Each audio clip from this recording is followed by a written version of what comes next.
En direct sur ce plateau, nous recevons M. Fofana Ibrahim, procureur général près la Cour d'appel d'Abidjan. Bonsoir, vous êtes bonsoir, sur notre plateau Modio. Pour des précisions sur les libertés provisoires. Nous vous écoutons. Oui. Merci, M. David Mobio. Déclaration du parquet général relativement à l'affaire ministère public contre les inculpés de la crise post-électorale. Par requête des 22, 25, 27 et 14 novembre et 12 décembre 2011, dans le cadre des procédures ouvertes suite à la crise post-électorale, plusieurs inculpés ont saisi directement la chambre d'accusation de la Cour d'appel d'Abidjan aux fins d'annulation d'actes de procédure ainsi que de la procédure d'information elle-même, pour violation selon eux des dispositions de l'article 110 de la Constitution, des articles 112, 115, 170 et 172 du Code de procédure pénale. Certains de ces inculpés, au nombre de 8, suite à l'appel par eux interjeté contre les décisions du juge d'instruction, ont été mis en liberté provisoire d'office. C'est le lieu de noter à ce sujet, en application de l'article 201 du Code de procédure pénale, que le ministère public avait requis alors pour ces 8 inculpés la mise en liberté provisoire d'office.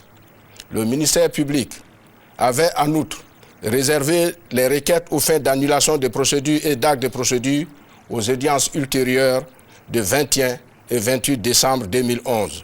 C'est donc au cours de l'audience du 21 décembre que le ministère public a mis au rôle de l'audience de la chambre d'accusation l'examen des requêtes en annulation introduites les 22, 25, 27 juillet, 14 novembre et 12 décembre 2011.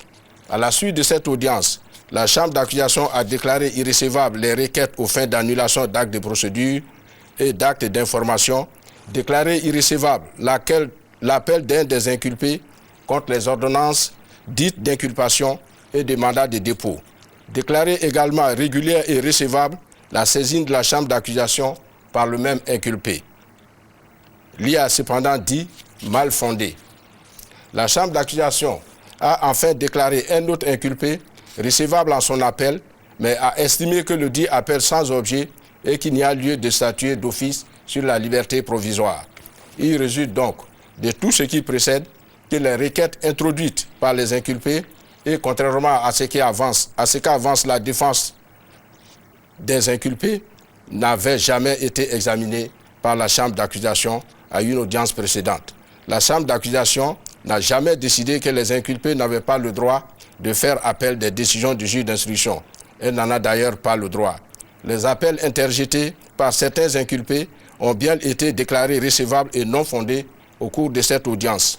Il n'y a à conséquence aucune contrariété entre l'arrêt du 9 novembre et celui du 21 décembre. La saisine directe de la chambre d'accusation, deuxième degré de juridiction en matière d'instruction, tant en annulation de procédure qu'en demande de liberté provisoire, obéit à des règles strictes qu'il convient de suivre. Le 28 décembre, d'autres recours exercés contre les décisions des magistrats instructeurs seront soumis à l'examen de la chambre d'accusation. C'est le lieu de faire observer qu'à ce jour, plus de 4000 victimes ont été attendues. Les requêtes rejetées par la chambre d'accusation demandaient l'annulation pure et simple de toutes les poursuites engagées au mépris de ces milliers de morts. La justice suivra son cours en toute impartialité et dans la sérénité. Je vous remercie.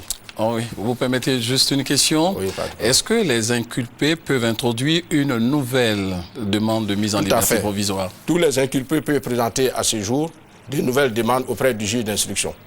Ok. Voilà. Merci. Merci, M. Mobile.